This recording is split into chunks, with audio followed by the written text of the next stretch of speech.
You answer me like I'm Jesus Christ himself, and if you fucking lie to me, may your mother die of cancer of the eyes.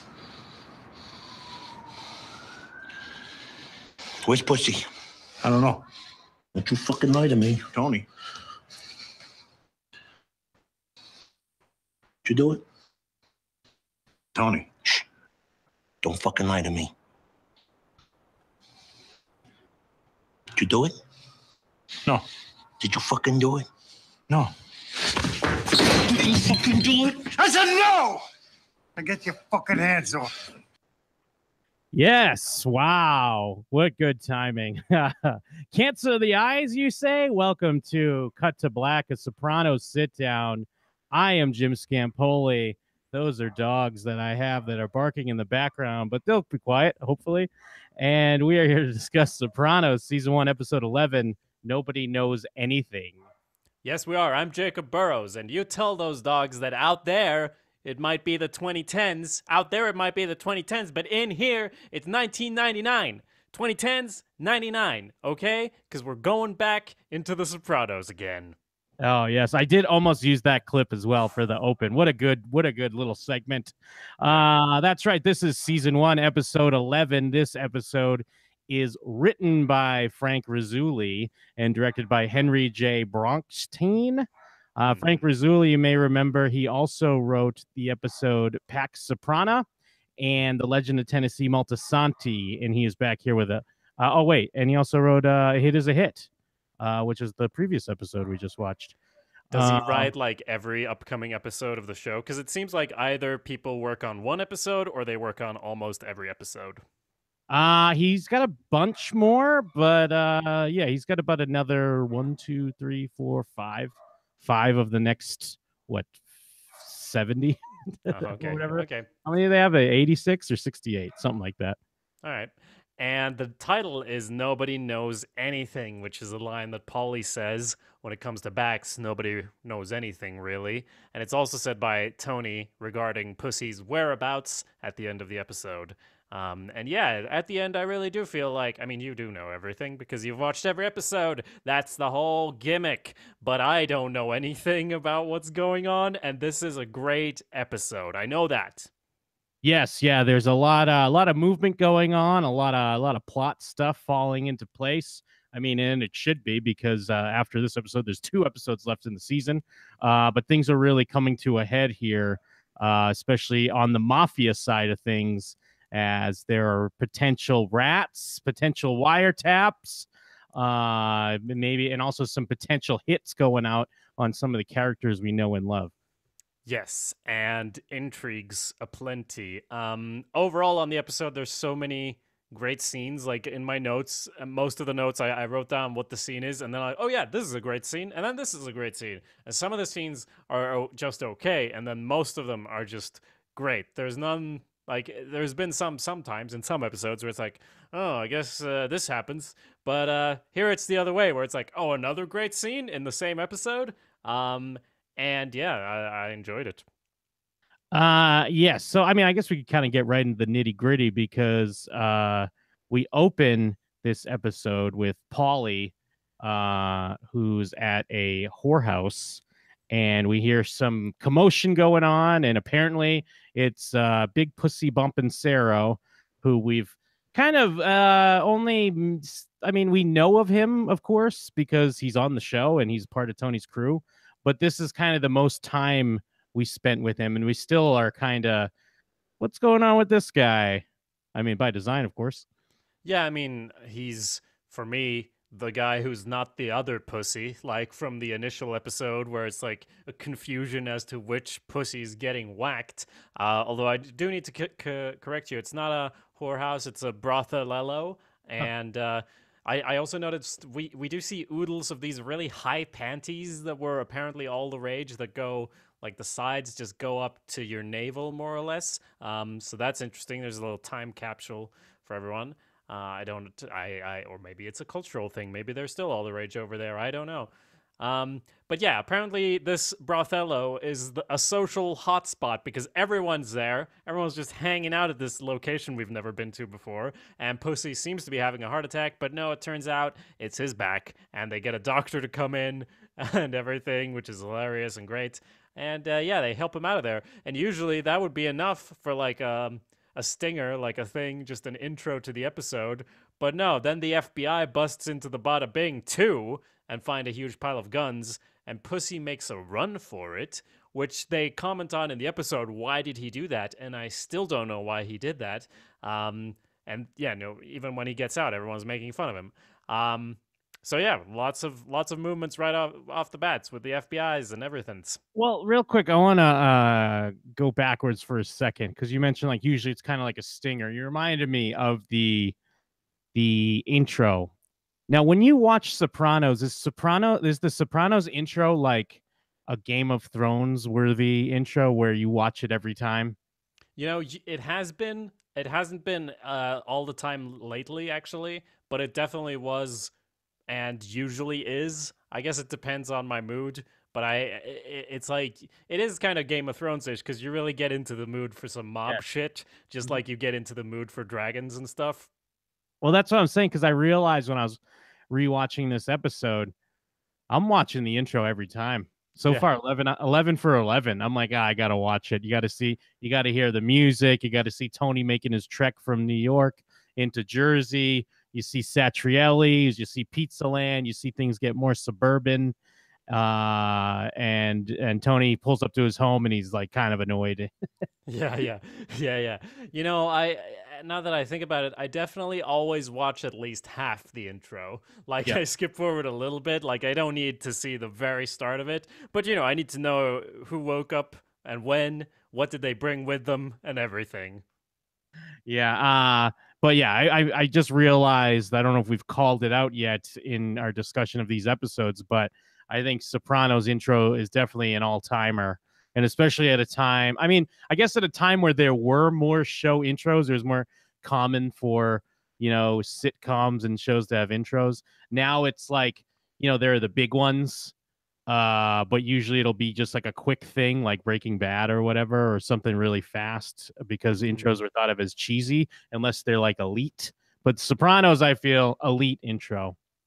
Yeah, I mean, there's an interesting. I'm going to see if I can find it, but an interesting page, I think, artofthetitle.com, that just goes through the different, just talks to people who make titles and intros for things, and it's a really sort of interesting art form, I think. And you're right, there used to be, the sitcom stuff, but then The Sopranos and other shows around then were probably part of making it a new cool thing again, I would guess. Like it's definitely got its own sort of angle, right? I don't see. I mean, I can't really recall what was on in '99. I mostly think of sitcoms when I think of that time, Like but yeah, nowadays I would say it's pretty hot as far as anything on HBO. You need a long ass intro to put everyone in the mood. real quick, 99. Angel debuted in 1999. Oh, Freaks and Geeks, of course, lasted that 1 year of 1999. mm-hmm. The West Wing, which I never watched, so I don't know what their intro is all about. I'm sure it's epic. Mm. Uh, That might be another and podcast we need to do, yeah, maybe. okay, yeah. We're getting off track. I apologize. I just wanted to call it out because I know it's kind of obvious, but the Sopranos intro, it definitely kind of sets the tone for some of these like modern day classics where it seems harder than it looks to have like a nice intro that's not like a sitcom-y here's AJ Soprano and he waves and smiles at the camera, and here's Meadow. It just kind of really fits what you're getting into. Like you say, it kind of amps you up, gets you ready. But anyways, back to the Bing. Pussy runs away, and it's hilarious because he's overweight and obviously can't run fast, and he gets tired quick, and there's a cop waiting for him. Yeah, Or FBI and agent. short note, we do need to make that edit, though, of Meadow turning to the camera and smiling for our comedic Sopranos edit that is coming up, much like our counters and all the stuff we say we're going to do. Well, the obvious would be her look in the cemetery at AJ Oh, when shit. AJ realizes like his dad's a mobster. Yeah. No, that's perfect. And yeah, so everyone's making fun of Pussy for running, and I guess we can get back to it later, discussing his potential. Or I don't know if we can even discuss stuff in this episode because you know the future. You are an all-seeing creature. But I'll leave it for now, and we'll move on to where Kevin McAllister's dad, Vin, informs Tony that Pussy's wired for sound, and this gets Tony real shaken up. Obviously, Yeah. he says he wants to see the evidence, the report, and I made a note as well that he doesn't say that he got busted now and turned. He says that there was a deal last spring cut in Las Vegas, home of Jim Scampoli, Yep. in connection with a big heroin bust. So even if Jackie is a snitch and is bad at it, could be Pussy's still doing that. We don't know. That secret's at the bottom of the river now. Yeah, I mean, it's because it's interesting too the way they bring this up because, like I said, I mean, Big Pussy is a character we know of, and we know he's important to Tony, but it's kind of interesting. He just kind of comes up out of nowhere, like, oh yeah, this guy is potentially a rat and working for the FBI, and it's kind of all this backstory of stuff we didn't see, and maybe it's been going on for quite a while. But it shows like how good, I mean, I guess the writing, but more so how good James Gandolfini is because he really sells it with the way he's reacting to it for Tony. And because usually it would be like you'd spend some time having them be like, remember back in high school, me and you have been friends forever. And I mean, we get all that without them saying it just because, we've seen the interactions and now we're seeing his reaction to this. And clearly it's really affecting him. Yes, and Gandolfini's performance, I feel like I personally have kind of been taking for granted. That it like I've been talking about other stuff that's good in the episodes because you can't just say in every episode, oh yes, and James Gandolfini holds the whole show together. But in this episode, it actually really struck me like, holy shit, this show totally works because of him. Absolutely. Yeah. Yeah. And again, because it's not like we don't get the feeling that he's reacting that way because he's worried about the information per se that's going to get him indicted or locked up. I mean, clearly that's part of it. It's more about who it is and what that means as far as like a clear longtime friend and basically like a brother to him, Yeah, it would be like if one of us started a podcast with someone else, it would be like I would need to see it. I need to see it, but you can't. It's an audio medium, so unless you stream it. I want to see the feed. I want to see the iTunes sub. You better make sure. You better see the reviews. Yeah, well, there's no reviews, so we're in the clear for all of our shows. By the way, you can leave a review at Cut to Black, the Cut to Black feed. Thank you to everyone who's left a review so far. There's a house party at the Sopranos, and Tony asks Pussy to move a piano, even though he knows his back is fucked up.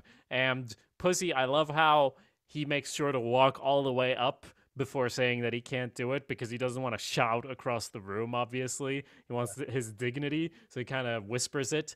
So Tony gets Polly and Christopher to do it and tells them to keep an eye on Pussy.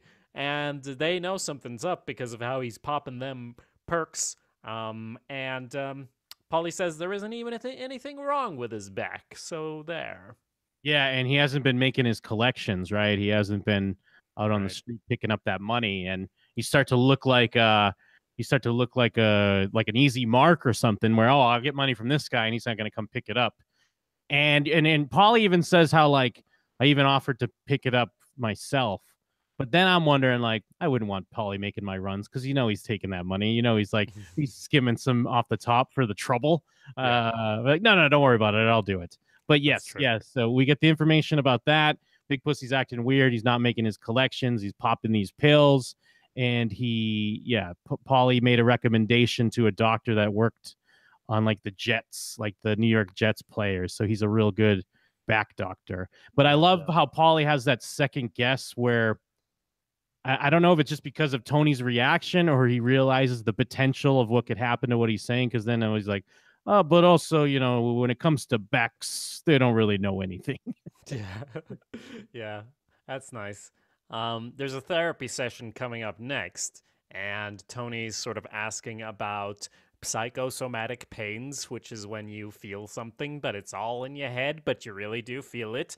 And she mentions secrets and guilt, and the scene is basically there to even more cement that he thinks there's something up or has reason to think so. At least he can't dismiss it because he's kind of looking for a reason to dismiss it, I think. And it's interesting how small the therapy is in this episode and in a lot of episodes, and in some episodes it's very central. And it's good, pretty good, I think, because it's the whole conceit of the show, but there's some episodes where it's like very therapy heavy, but then you back off a bit. Like this episode, she's just there to put in an extra bit of information. We don't need to have them like talking in metaphors and dreams all the time.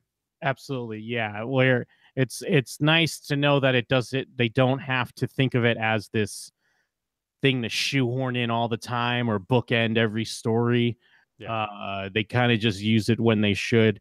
I mean, there's even been a few times where arguably like we don't need to know what Melfi's up to. Yeah. So, but I do love her response when she's like, I don't really like to give advice on your friends because you always get angry and swear and and Yell. he's just like, well, this is very important to me.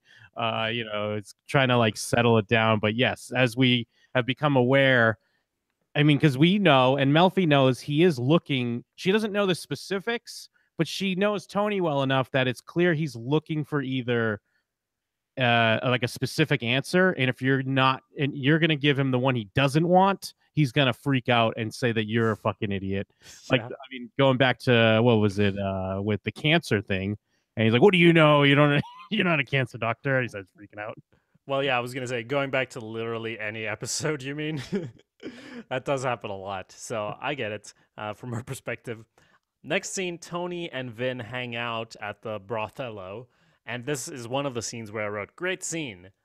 This is where he calls Vin a degenerate gambler with a badge. Did they call it a brothello or did they call it a bordello? Nah, I'm calling it a brothello. All right, I wasn't sure if you were doing a bit or if you were just confused. Sometimes it's a bit of both. Sometimes you don't know the words that's coming out of your mouth before you say them. Like Tony when he calls his friend a degenerate gambler with a gun. And this is kind of, it's interesting because I've felt that way about this character the whole way through, Vin. And this is such a great scene that I started feeling like, wow, this character's really going places. Like this is he's becoming more and more of a character. I'm really enjoying to see his arc and where he's been and where he's going. But he does, because he does this nice sort of monologue about when he was a kid and his dad screaming and smacking around his mother, how he would hide under the bed. And it's a simple story, but like he's almost taking Melfi's role. Like he's almost doing it's a conversation with more than one layer, and you get the feeling that most of their conversations are like "fuck you," "no, fuck you." Oh, here's the thing. Well, here's the drugs or whatever. But yeah, it's a nice scene, I think, because they actually connect, and like he's yelling at him, but he knows he's not yelling at him, and like they're laughing, both of them at the end, I think, and it's good. Yeah, because he's like, when did you want to go hide under a bed, Tony, or something? He's like, yeah, right now, and they all kind of have like a nice chuckle about it. Yeah. And it's a nice reminder. I mean, and of course, the timing's very deliberate for what happens with this character, but it's a nice reminder that this character is a person. Yep. And not in a like he was badly written before. It's just more he was a side character, and now it's a reminder that he's a person. I mean, that's kind of why I've been talking about on each episode when we're discussing this show, when this character pops up. It's interesting on the rewatch because you do see that Tony constantly treats him like shit. Yeah. And it's not so much that it's undeserved either, but when you remember, like, he's just another guy that's depressed as well. And those things all add up and lead to where they lead to. And especially just any person can relate to like what we learn later on, where he kind of just started to second guess where he ended up. Like, is this what I wanted to be when I was a kid? Is this, even starting out as a detective? There's a lot of things you pick up just from some of these scenes and discussions on this guy that you can kind of guess. Like, oh, maybe he did have ideals and started out wanting to be a good cop, and he was Yeah. opposite of that. But you're right. Like you get a lot of sympathy with kind of just some simple little storytelling devices that are used really well. Yeah, and we don't need to have a scene where like they fucking are hugging and crying together. Like we don't need to go all the way the other direction just to telegraph, oh yeah, this guy's gonna die soon. We just need to show like a glimmer of humanity, and then even having other characters talk about him later, like you were saying about where he was in life and stuff. It makes you remember that even a side character, like in a different show, maybe you'd be shitting on this side character, but he's just a side character, so it doesn't matter. But here he went and killed himself, so just reminding you that he probably can't even afford a therapist. Yeah. and like basically he's now lost everything. I mean, we'll get to it, but it's great how he's like annoyed at traffic and then you realize where he's going. But Yeah. Then there's an interesting scene with Livia Soprano and Carmilla because at the party, at the get together, Carmilla was upset that that his mother wasn't coming there. And Tony was more sort of, this is standard manipulation, like spitting his therapist learned phrases. And Carmilla decides to go there and kind of call her out on some of this whole victim crap that Livia is always pulling. And Livia's moaning and wailing, and some of it actually seems kind of real in this scene. I guess that's the thing; it's very much hard to tell sometimes where it begins and ends with her. And she notably takes offense at a comment about Junior that obviously Carmilla does not mean that you're palling around too much with Junior, but she takes it that way, and we get it telegraphed several times in this episode that that's probably on her mind because that's what's on her mind, maybe a little bit. And she says, at least with Junior, I've got some purpose in life. yes, yeah, she's doing her full on poor me routine. And it kind of, she brings it up as a nice diversion because Carmilla's making good points just about like, I'm a mom, I'm a mother as well. I understand you got to know what type of influence and how you can affect your own child, a child you raised their whole life and they've looked up to you as a parent. And yeah, she's just doing her, Johnny Boy was a saint, and oh, I'm here in this retirement home, and then she makes a comment about, well, give the food to Junior or whatever, and then she has to divert it into like, how dare you with my own husband's brother, you say? And yeah, it's just kind of classic Livia, par for the course. And yeah, I mean, I guess it does kind of play in pretty nice with what she is getting out of this her weird like consigliere role with Junior Soprano. That's Yes. that's like the kind of main advisor to a boss, if you don't know. I felt like I'd heard that in a Godfather movie or some such. So yeah, I don't even know like when like she feels it at some point, and she has to because her motivation for fucking ratting out Tony later in the episode is part of this, and it's part of the house getting sold. But as you say, we'll get there.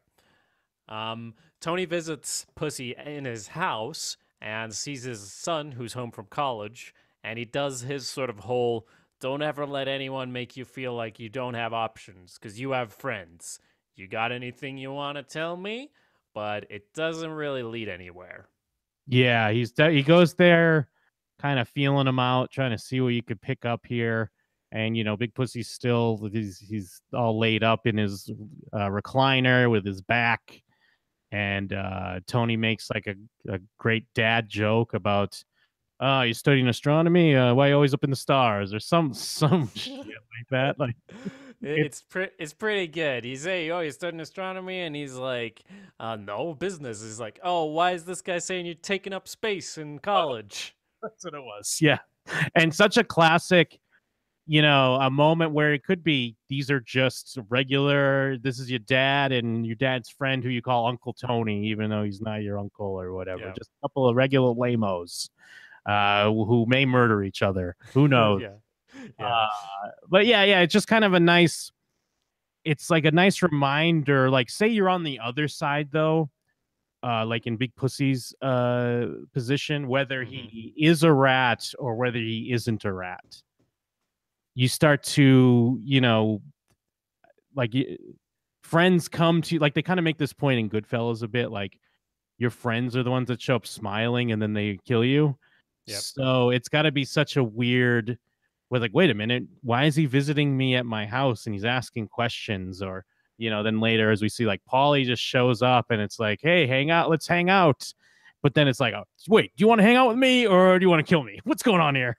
Yes, I was thinking that as well, that even if he's totally innocent of everything, he's probably, like, he knows something's up and probably will start thinking that they think he's a rat or a traitor or whatnot. So, like, he's fucked either way in that situation. But yeah, it's gonna be interesting because I really feel like I don't know. I'm just jumping ahead a little bit. When Tony eventually figures out, no, it was Jackie, we obviously know that he's so eager to say that. I mean, I don't know why he doesn't care so much about Jackie, but it's clear that he doesn't. He's just he immediately is happy to do so. But then I remember, like, rewatching, they did say about Las Vegas, so unless he was lying, that wasn't Jackie, probably. What? Jimmy. That wasn't Jimmy. Jackie's the boss who's had cancer. Oh, yep, that's true. But anyway, what do you think? I can't say. Yeah, well, I mean, just basing on this episode as well, like just this episode alone, without talking about anything that may happen in the future, I think you're completely right, and you see this especially when Tony shows up, because Tony finally has found an answer or a way out, and yeah, we know some other details they said about potentially in Vegas. But we're also throwing some other information from Silvio that this guy's in for Big Pussy for 30 grand. But then we're getting information from the bordello or the brothello madame who says, like, no, he was never worried about stuff like that because he thought he had a good in with Tony Soprano. So we get all this nice information that can pull you one way or another. But I think the most important read is picking up that Tony is so desperate for another answer. And it's just the way he's acting. I love when he's like, where's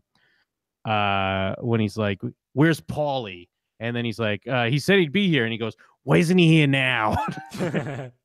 And then when he says, and I also, when Paulie shows up and he goes, I've been calling you all fucking night, I have to imagine he didn't call him at all. And he's just acting like that. Because, I mean, as far as we're concerned, he didn't call him all night. He was having dinner until Jimmy showed up. Yeah. So he's like, I'm fucking calling you all night. Where you been? And yeah, he's freaking out. But yeah, we'll get a little bit more. But because back in the episode here, Tony finally kind of tells Paulie what's going on, because whatever Tony read from visiting Pussy, it didn't help clearly, because now he says he's like 90% sure that it's legit. And Paulie offers to do it for him, to do the deed of killing Big Pussy. And he brings up, like, well, you got the stripes, you're the captain. This is kind of one of the perks. You don't get your hands dirty with shit like this. And yeah, that's when Tony makes that great, like, you better see that fucking wire on his chest. You got to be sure. You got to be 100%. This is like a family member here. Yeah.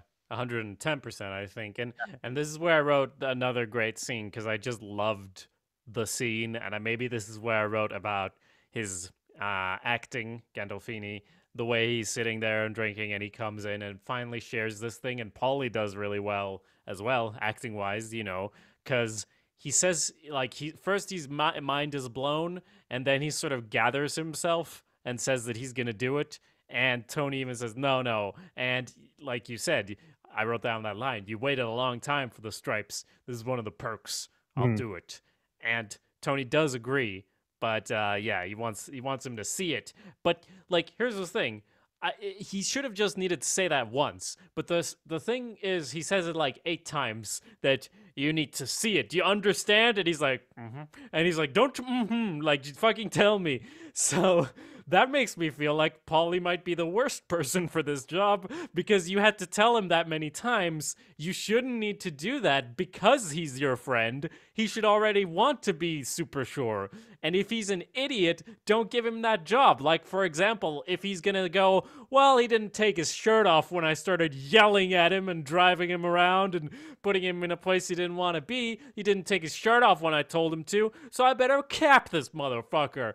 I don't know. Maybe that's what happened. There's so many different possibilities in my mind of maybe he's fucking 6 feet under. Maybe he did a runner. Maybe because Paulie in the end there, he has this look when he says no. It's such a great scene at the end when he says no, he didn't do it, because I could read that like him just being kind of intimidated or him realizing, oh shit, I really fucked up, because he sounds like a kid who did something bad and says no. So don't give him the job then, Tony. Like, fucking those stripes, you got him for a reason. Use your brains. Yeah, I mean, yeah. And if you're not going to give it to Paulie, definitely don't give it to Christopher. I mean, maybe let's look to Silvio on this thing here. Oh my god. He would just go and shoot, not him, he would shoot like someone in a meat shop or whatever, and then like, I thought he looked like pussy. I don't know. He looked like a pussy to me. Haha. Anyway, I'm arrested now. Here, want to read my screenplay? Yeah, you want to read a mob script? Yeah, I mean, that's kind of what's great about this episode is you're really kind of in Tony's mindset where you feel like, okay, now I get the information. Now I know that this is true. And then it's like, well, no, but what about this information? This means it couldn't be true. But then it's like, okay, well, maybe it is true. And then you're right. And then even with Paulie, you know, for as far as even we, the audience, we don't think he did it. But then, you know, maybe he did have a look on his face. Did he go and follow him and do something? Everything's left pretty cloudy, but in a good way. Yeah. Where the kind of the tension's there, and you know you're anxious to see where this is going. Yes. So Tony then goes to see his mother with some CDs, but she's at aqua therapy. We get a great line about Neptune, and he wanted to tell her that the house went into escrow, and again in the scene we get it mentioned from the administrator how much she looks forward to Junior's visits. Yeah, I don't really know what to read from this, kind of, because I mean, first of all, like, yeah, the idea of Livia Soprano at aqua therapy sounds outrageous. But then, so is that like a detail that's showing us she was just doing the poor me put on, and she is kind of, I mean, we do know that she's happier than she lets on at Green Grove. And then, so yeah, is Tony reading more into these meetings with Junior here? Is that why he reacts the way he reacts? I was kind of I wasn't sure where to go from this one. Yeah, that makes sense. I don't think it's about Junior because he doesn't give a shit about Junior this whole episode and is way like lax on it, as he may pay a sort of price for. It really feels like this scene is so that there will be an extra blow to Livia about the house, and because she's in aqua therapy, Tony's not there to talk her down or actually talk to her about it, so Livia just gets to stew in that until Junior shows up. And Carmilla had the line about makeup, and like, are you wearing makeup? Which made me feel like there was truth to the whole thing of her having an interest in Junior, or at least appreciating someone showing any type of interest in her, obviously mainly as far as information and yeah, being a consigliere, but maybe also kind of wanting to be seen as something of a woman or something. And if Tony had actually seen her, maybe it would have gone different. Yeah, that makes sense. Yeah, that makes sense, because yeah, I guess because we know that things are heating up as far as Junior's concerned. So it was almost, I was kind of like, wait, is Tony doesn't know. Yeah, Tony doesn't realize what's happening. So I was just kind of at a loss for where to go with that. But I think that kind of explains it a bit more for me. Yeah, and I think it was, I don't know, for him it's like, oh yeah, we sold the house, and then she's there crying about it, like he doesn't even realize that it would have been an issue, and maybe if he'd been there when she found out, it would have been better. But yeah, I guess it's that, and also to show that she's more connected to the old folks home, and also to show that administrator looking really tiny behind her desk because she's sitting kind of like a child at the desk, due to the angles or whatever. So that's probably part of why they made that scene. And yeah, then from here we get the Polly rolling up on Big Pussy to bring him for a schwitz. And yeah, he wants him to take his clothes off, and he's like getting very aggressive about it. Yeah. Why won't you take your clothes off? And well, the other thing I wanted to look that up, is heat bad for I guess is bad for high blood pressure? I can't imagine that it's Yeah. great, High blood pressure sauna. but it is how the Russians live so long. So, And sauna sweats lower your blood pressure. yeah. Or no, sauna and high blood pressure restrictions. So there's some truth there. And he's like, "Oh, you fucking yeah." My doctor specifically said steam and heat. Got high blood pressure. But I feel like this scene is great too, because it's like can go both ways, because we know, like, obviously Pussy's acting that way because Paulie's acting so weird, but is he doing that because he's a fucking rat, or just because he's acting super weird? It could be either. Mm-hmm.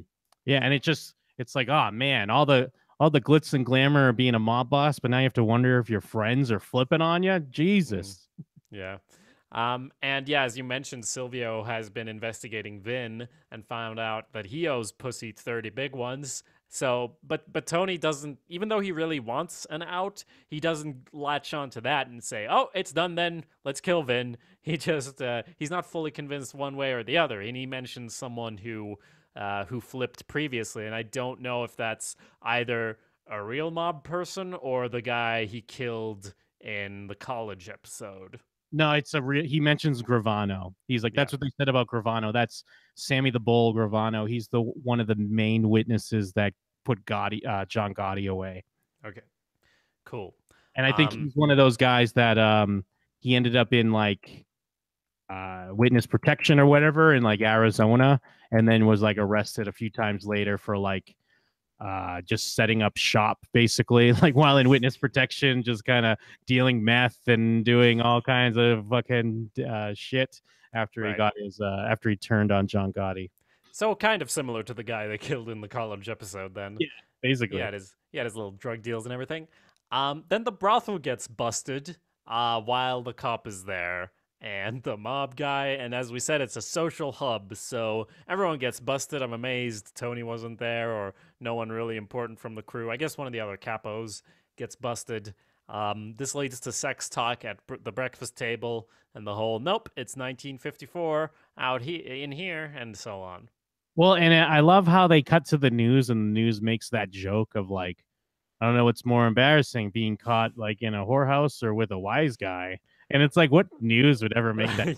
Like, and yeah, then Meadow, as a progressive high schooler in the 90s, is like, this Puritan America, not even allowing prostitution. It should be legal. Sex is such a a freeing, open thing. It's the 90s. And yeah, Tony makes that great speech of, well, that's where you're confused. Out there, it's the 90s. In here, 1954. So I don't want to hear any more sex talk.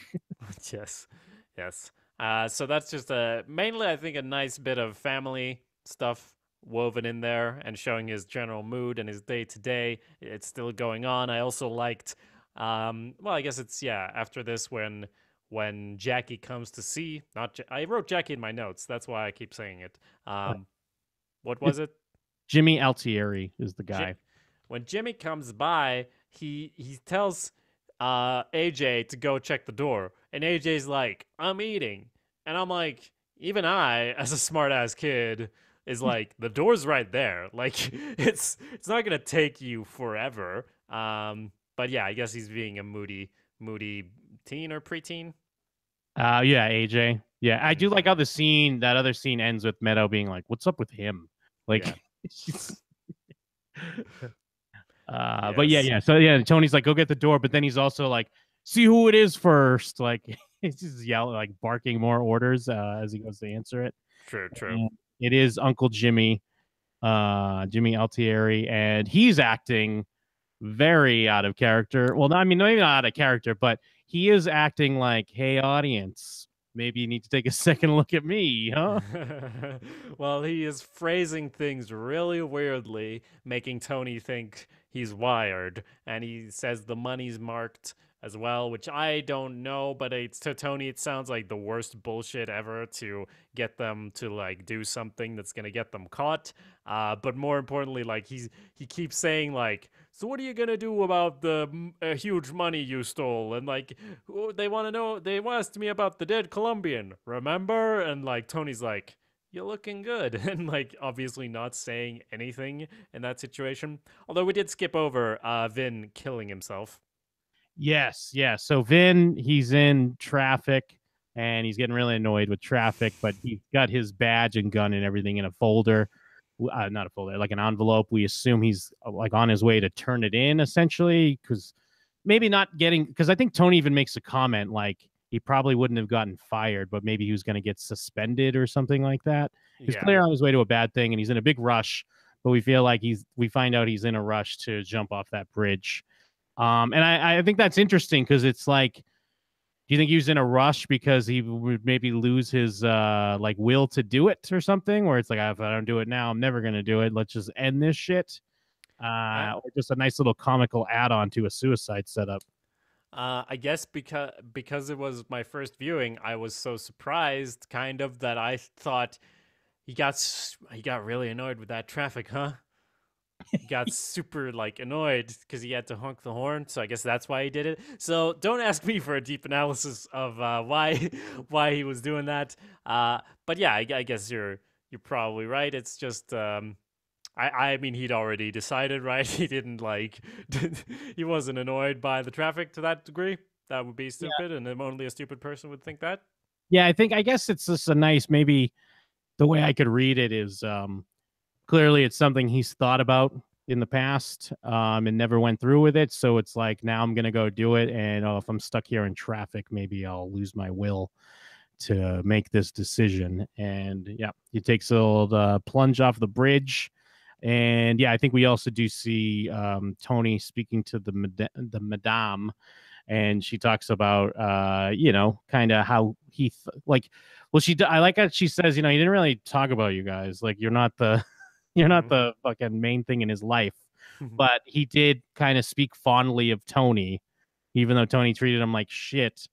It probably did feel good for him to have, like, I guess, an in with like a boss or a capo, depending on how if he understood how things were being run. And you do get the sense that even if he was in for that much money, like, I don't feel like this is the first time he's owed a ton of money, because we've seen is he's a degenerate piece of shit gambler.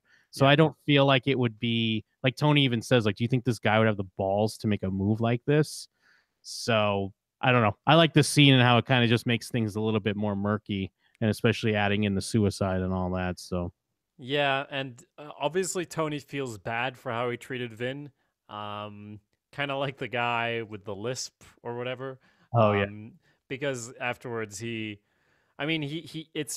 says specifically like the place he wound up in life, he wasn't too happy with it, and it's a great thing that Tony says earlier, that he's a degenerate gambler with a gun, and he says you have an amazing ability to sum up a man's life in just a sentence, because that's almost like him getting sentenced, and him seeing how Tony sees him, and also Tony just shitting on him, and he's obviously already feeling pretty down at the start of the episode, and he just kind of wants to leave.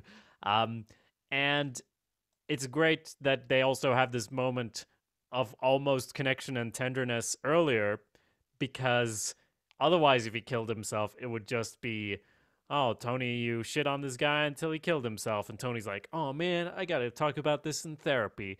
But here it's actually like a person. They made him a person right at the end there. And also, yeah. Yeah, right in the nick of time. Yeah. So and that was good.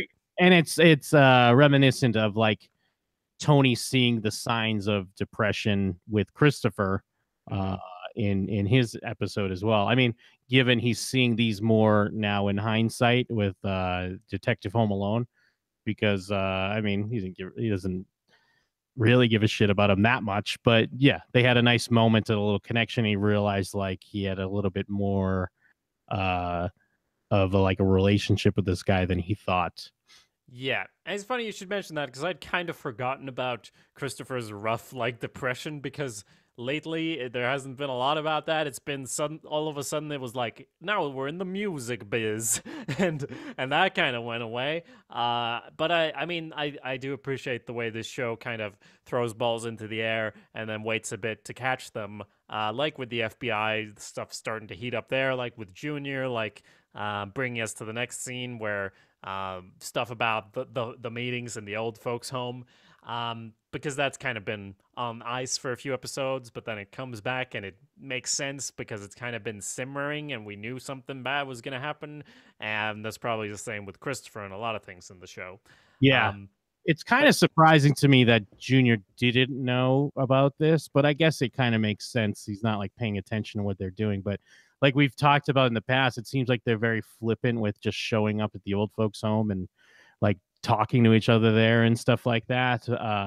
And then Junior's around visiting Livia. So it is a little weird that he didn't know. I do love his reaction when he says, like, I forget the exact line, but he's like, meetings, pluralcy?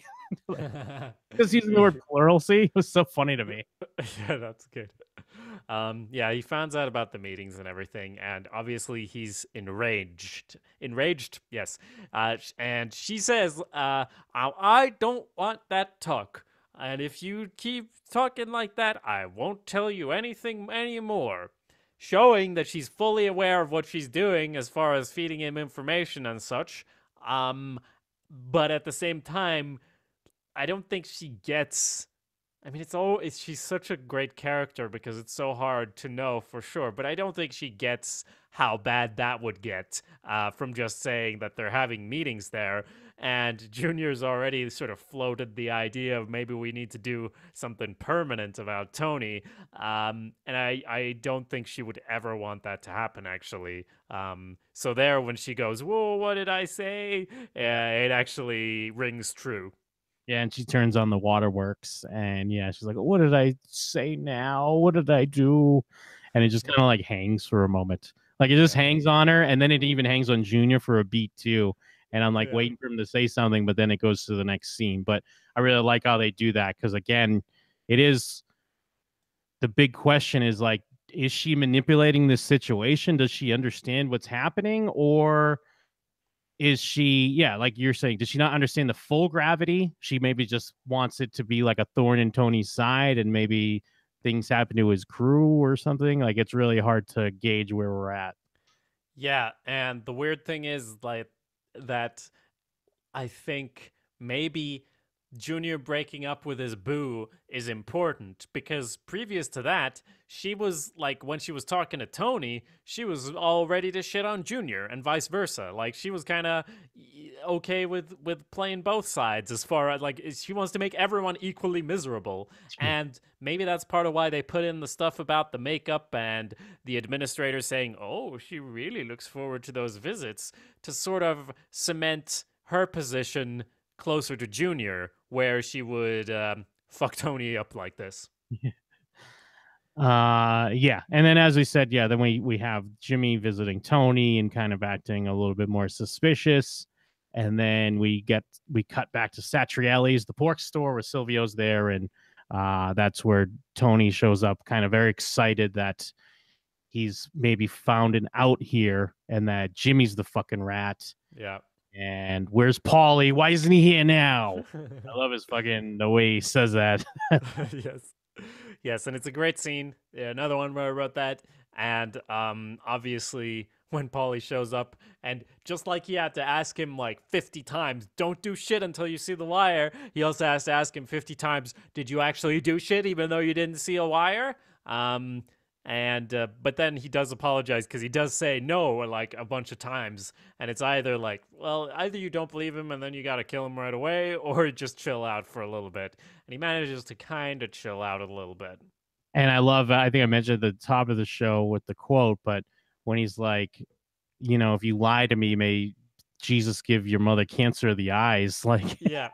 What a great detail. And yeah, Silvio kind of has to break it up a little bit. And even Paulie steps a little out of line, like talking to a boss. But I mean, at that point, what are you supposed to do? Because Tony says, like, take your fucking hands off me. Because Tony is like throwing him up against the wall and in his face. And it's weird because is it just that Paulie's dumb, or is it just because Tony is the so fucking distraught over this big pussy situation? Because he even says, like, before Paulie shows up and Silvio's like, you don't think Paulie, and then he's like, don't even say it, don't even talk like that, like he's God that forbid. yeah, God forbid, he's like that freaked out about it. Yeah. And you can't help but laugh at the line, and you almost have to pull the line for a soundboard when he sits down and he looks at Paul and he goes, I can't find pussy anywhere. Oh yeah, that does have a double meaning, doesn't it? Now that I think about it, we've all felt like that. So yeah, that's a fantastic scene, and everything is left totally unsure and unknown about everything about what's gonna happen and what has happened. Is Pussy alive? Is he in the state? Is he 6 feet under? Did he do a runner? What about his family? All these things are questions in my mind, and like, it does seem like Jimmy's a fucking snitch, though. I gotta say, like, I can't really see that any other way, but that doesn't exclude the possibility that Pussy is as well, especially considering Las Vegas. Yeah. Yeah. Two fat fucks with brown hair or whatever he says. Yeah, like and it's interesting. We kind of end this episode. I mean, we end fully on Tony, but like the last scene where he's checking in with Mikey, Mikey Palmisi, who is such a piece of shit. And yeah, he just shows up with his buddy. They get a new microwave. It fell off a truck. And we realize like Mikey's like kind of talking to his wife about shit that he probably shouldn't be talking about. Because, you know, Mikey's friends, like, we got word on that thing, you know, we're going to get some out of towners to do it. And the wife's like, don't tell me we're not going to Vegas next month, Mikey, because I already got a babysitter and everything, or whatever the fuck she says. And then Mikey's just like got a big smile on his face. He's like, hey, it's not happening. I don't give a fuck. Like, he's such a piece of shit. Like, even I'll be honest, I'm starting to like Mikey. The way he moves and talks is so unique. He's like a cartoon character, but he still seems believable. Yeah. And it was interesting to see a slice of his home life, because him and his wife have a really interesting dynamic, as you mentioned, but also stuff like, yeah, he's like smiling and cursing at her, and she's like all annoyed at first, but then she's and then she's more happy about him moving up a few steps, but then he's sort of telling her to shut the fuck up and make the coffee. And even we, like the viewers, they put in the Foley work. We can hear the coffee brewing, and she rightly says it's brewing, but she's like smiling all flirty when she does it. Yeah, she's enjoying it in a weird way. Yeah, so that's really interesting. And it does end on that, except it's like they know how we get our covers for this show. We have tended to pull the last frame because it is called Cut to Black, and they just decide to end it on this wonderful shot of Tony down by the bridge. And I didn't realize it at the time, but of course it's the freaking bridge where he threw himself off the bridge. And I'm an idiot. But yeah, it's a nice shot, and it's a nice closer. It sort of ties it together, because it would have been weird if it was just like, and then we end on Mikey's fucking coffee. Like, well, and especially because Mikey's wife, like, they throw in the joke where he's like, you know, Tony Soprano is like on the outs forever or something. She's like, he's going to jail? Like, no, the other forever or whatever. Yeah. And then it just cuts to, woke up this morning, got myself a gun. That would not be a good ender. But yeah, we get this nice moment of like Tony in silent reflection, because it's like, you know, he's taking in everything that we've seen in this episode. Like, of course, obviously Detective Home Alone and him taking a header off the bridge, but also all this stuff going on with Big Pussy and potentially Jimmy Altieri also being a rat, or Big Pussy's a rat. And where did he go? Did Paulie kill him?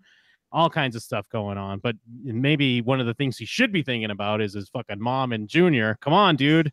Yeah. Like, let's wake up a little bit. But yeah, we're on that path. We got 2 episodes to go, and then season 1 is in the books. The weird thing is, it's like obviously the thing was we make Junior the boss, and then Tony's like the real boss. But in the last couple of episodes, he hasn't really been doing a lot of big bossing. Like it's kind of been just things just kind of move along, and yeah, obviously about the FBI, he kind of put in the thing of like, well, maybe we better prepare and everything. And Junior's like, yeah, we better prepare and everything. But it's not like there's a big mob thing that makes him the boss above Junior, because he's kind of been focused on his own shit, even kind of. Yes. Yeah. It's, he's caught up in his own thing with his friend. He's caught up in some, still kind of caught up, even though he's not paying close enough attention, but caught up in stuff with his mom in Green Grove, dealing with Hesh, helping him with his thing, and a rapper. And, things are going on, my guy. You gotta keep your head on a swivel. Yeah, I guess that's why it felt so kind of a little bit off when it was all about a couple of episodes. What was it? Yeah, it's all about him trying to fit in with the white people. That was like it felt like maybe he should have been like doing some mob shit as far as because Junior's like, oh, this must be some kind of end game. But when he says that, I even feel like, but Tony's hasn't even been doing anything. Like, you have been the boss, right? Like, things have just been rolling along. What the fuck have you been doing? I guess there was the big bust they did of the Colombian guy and all the money and all that stuff that they're talking about. But right? Well, yeah, you're right. Because even going back a couple episodes, he was dealing with his daughter's soccer coach. Yeah. And him being like a pedo or whatever. Like, that was episode 9. And then episode 10, was Tony hanging out with the white people. And now he's kind of back to some mafioso stuff. Yeah. And before then it was it was a lot of stuff about Melfi's family and Christopher. And yeah, that was when the FBI started rearing their heads. So it didn't feel like there was that much. Like, he has been insubordinate. Sure, he's been talking to people and he kind of has been pulling strings, but I haven't seen him actually do anything that would be that bad. Yeah, and then even the episode before that, he was dealing with AJ and if he has ADD or not. Yeah. So it's like flashing back to being a little kid in the 60s. Mm-hmm. So that's why, like, you could have just made Junior the real boss almost, like, or he kind of is, because none of you. I mean, there's stuff behind the scenes, but it's almost like now Junior's gonna fucking kill him, and it's more gonna be over the fucking pussy jokes, not from this episode, the previous ones, and it's more gonna be over that and him fucking annoying him almost. Well, yeah, because Mikey even kind of brings that up too, doesn't he? Where he's like, kind of like, you don't make remarks to a guy like Junior Soprano. He's old school. You don't talk about cunnilingus or whatever he says. Yeah, cunt lapping, I think. So he does say that, and it says like, and you definitely don't talk to some shrink babbling about your nonsense that you shouldn't. And then he says, to add insult to injury, he was planning a move against him, or like, so that was kind of just the straw that broke the camel's back. Yes, yeah. So I guess it's like Junior. I mean, I guess for Junior's point of view, he's still not seeing that he's the fake boss. He's just seeing it as he is the boss, but Tony's having these secret meetings because they're going to overthrow him or whatever. They're going to take power. So, yeah, I guess that makes more sense to me. Which I got to say, I look forward to seeing how it plays out, because when Junior moves against Tony, who's going to be on his side? And if he does, I don't know. It's going to be interesting. I've been, obviously, because the episode focuses more on the leak and pussy and snitches and FBI, so I've been thinking more about that. But it is going to be pretty interesting to see how that actually plays out, because Junior's not going to win this. Junior's not going to be okay, and I don't know how bad it's going to go, but I can fucking see him in the same old folks home as Livia at the end of the season. That's kind of my guess, I guess. Well, you never know. I mean, the show's just called The Sopranos. It's not called Tony Soprano. So Junior Soprano fits right in with that. Well, he's going to have AJ gunning for him in that case. I guess Because that's why they made so many seasons. You gotta have them grow up and everything. It's like Game of Thrones, like we said. But yes, that does summarize the whole of We Don't Know Anything, or whatever it's called. No, Nobody nobody knows. knows anything.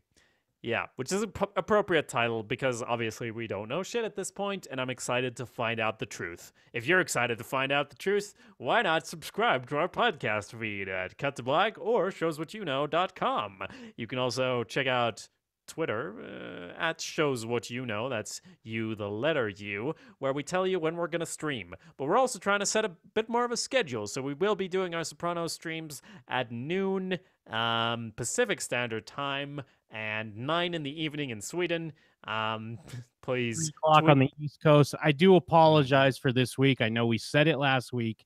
Of course, I was the piece of shit that made it late. It will not happen again. We will be broadcasting at noon on Sundays for Sopranos Sundays. The Sopranos sit down on Sunday, Cut to Black, and all that good stuff. We got so many names. It's crazy. 2 more names, Jim and Them. If you check out jimandthem.com, that's Jim's website, and Awesomepedia, awesomepedia.org. Also youtube.com/awesomepedia. Oh my god, there are so many links for you to click and check out and enjoy. But until next week, I think there's just one link to close up here. What's that? The link where we cut to black.